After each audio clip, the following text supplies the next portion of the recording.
আসসালামু আলাইকুম। আমি আজকে তৈরি করেছি ছিটা রুটি। এই দেখুন, দেখতেই পাচ্ছেন আমি খেয়ে নিচ্ছি। ছিটা রুটি তৈরি করেছি আর সাথে গরুর গোশত ভুনা করেছি। আর যাদের এই খাবারটা অনেক পছন্দ তারা অবশ্যই আমার চ্যানেলটাকে সাবস্ক্রাইব করবেন, শেয়ার করবেন, লাইক করবেন, কমেন্ট করবেন। আর এরকম সহজভাবে ছিটা রুটি তৈরি করে খেতে পছন্দ করেন যারা, তাদের জন্য এরকম সহজভাবে তৈরি করবেন। আমি নিয়েছি আতপ চালের ব্যাটার।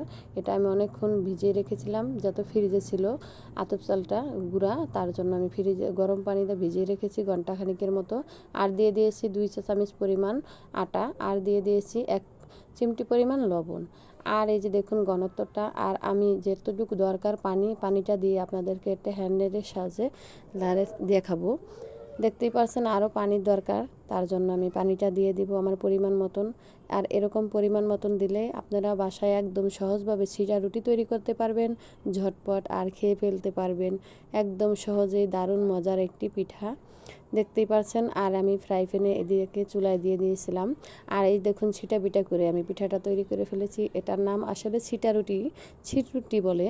ছিটা রুটি এটা আমরা ছোটোবেলা অনেক খেয়েছি, অনেক জায়গায় বিয়ে শাদিতে গেলে অনেকে পছন্দ করে খাওয়ায় বিয়ের পরের অনুষ্ঠানে। আর আজকে আমি এই পিঠাটা আপনাদেরকে তৈরি করে দেখালাম। আর একদম সহজভাবে কিভাবে তৈরি করবেন অবশ্যই দেখে দিলাম। একদম ঘরোয়াভাবে, একদম ঝামেলাহীন বিকালের নাস্তা হিসেবে খেতে পারেন, সকালে খেতে পারেন।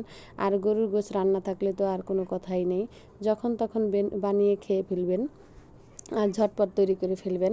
আর আমার চ্যানেলটাকে অবশ্যই লাইক করবেন, কমেন্ট করবেন, শেয়ার করবেন। আর আমার এরকম ভিডিও লাইক কমেন্ট শেয়ার কম দেখে মনটা মাঝে মধ্যে খারাপ হয়ে যায় ভিডিও তৈরি করার জন্য। অবশ্যই আমার পাশে থাকবেন আর ভালো ভালো ভিডিও আপনাদের জন্য দেখার জন্য আমার ভিডিওটাকে সাপোর্ট করবেন, সুন্দরভাবে দেখবেন আর এরকম করে সহজভাবে তৈরি করবেন। ভালো থাকবেন, আল্লাহ হাফেজ।